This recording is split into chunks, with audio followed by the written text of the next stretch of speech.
Hey guys, thanks for clicking on the video. Today we're going to be making our very own NES classic.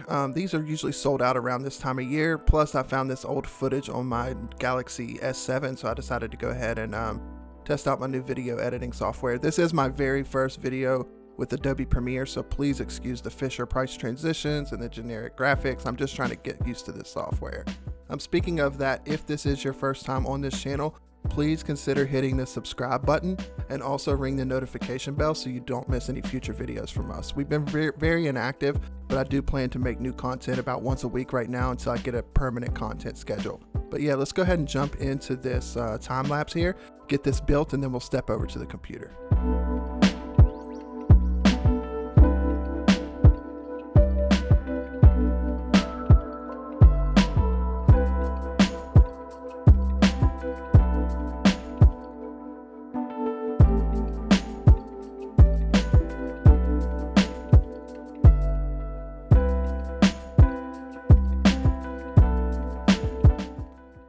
Okay guys, so once you get everything built and put together, you just kind of want to double check and make sure that all the ports line up correctly. There's no gaps in the case or anything like that. All the ports look good here. Just make sure the buttons function correctly. Everything looks smooth. So we're good to go. We'll go ahead and head over to the computer and get started on the next step.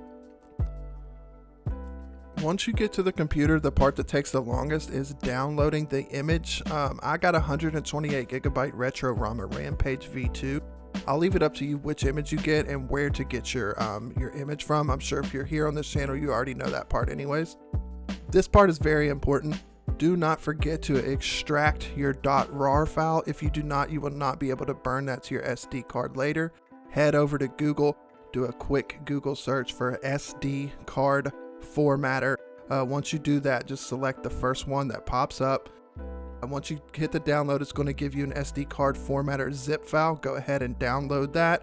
Once you get that downloaded, go to the location wherever your file is, run the SD card formatter setup. It's going to ask you if you want to allow it to run on your computer. Just click run, let it do its thing here. And then it will ask you if you want to allow it to make changes to your device. Hit yes. Do the same thing on SourceForge with the WinDisk32 imager. It'll pop up, an exe file will pop up in the left hand corner here. Just go ahead and install that exactly like you did the SD card formatter. Once you've done that, you need to open up your SD card formatter. This part's kind of important because you need to make sure you have the correct card selected. If you do not, you may format the wrong disk, and that could be a major problem, guys. So yeah, just let it do its thing here.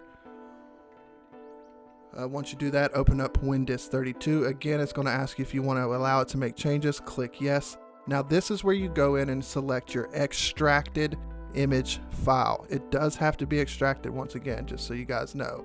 But anyways, you go in, select the file, bring it into your disk imager. Once you do that, just make sure you have the correct device selected, and then you'll hit right. It'll pop up and say, hey, this can corrupt your file or corrupt your device. Just hit yes and you're good to go. Now let it do its thing here. And then once it writes the image to the disk, you're good to go. We head over here to the computer for a quick test. Got it plugged in here. Got my little PlayStation USB style controller just to test it out. Hit the power button. We should get some sort of boot screen here, hopefully. And boom, we got raspberries. That's a good sign. Boot sequence. Yeah, we're good to go, man. Looks like everything's booting up. That may take a minute to boot, but after that, you should get this beautiful RetroPie intro screen here. So this is very exciting. This image looks awesome. I did a lot of research on this image, and it looks like it's got a little bit of everything in here, so I'm very excited. We'll check out this glorious intro, and then we'll skip over to the next part here. Got our emulation station boot screen. Yeah, man, so far everything's looking good. The next screen we have here is our configure your controller. I'm not going to make you guys watch me do this, but so far everything's looking like it may be working correctly.